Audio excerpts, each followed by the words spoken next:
আলহামদুলিল্লাহ, আমরা এখন আছি আমাদের ফার্ম মুরগির প্যারেন্ট সেকশনে। আলহামদুলিল্লাহ, আমার এখানে প্রায় 2 থেকে 2,500 ফার্ম মুরগির প্যারেন্টস আছে। আমরা যখন দিন শেষে এত পরিশ্রম করার পরে যখন ফার্ম মুরগির ডিম তুলতে আসি, তখন আমাদের মধ্যে একটা আনন্দ লাগে। কারণ ফার্ম মুরগিকে বলা হয় ডিমের রাজা। আর এই মুরগির ডিম থেকে মূলত আমরা বাচ্চা ফুটাই। আর এই বাচ্চা আমরা সারা বাংলাদেশে সেল করে থাকি। প্রতি সপ্তাহে প্রায় আমাদের 8 থেকে 10,000 বাচ্চা উৎপাদন হয়।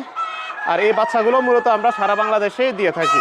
আর আমি মূলত একজন কলেজের শিক্ষক। আর শিক্ষকতার পাশাপাশি আমরা 2 ভাই মিলে এই ফার্ম মুরগি খামারটা গড়ে তুলছি।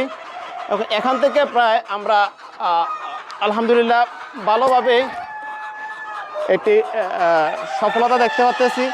এবং যারা যারা এই ফার্ম মুরগি খামার করবেন তারা চাইলেও করতে পারেন এবং এটাতে অনেক লাভবান হবেন ইনশাআল্লাহ।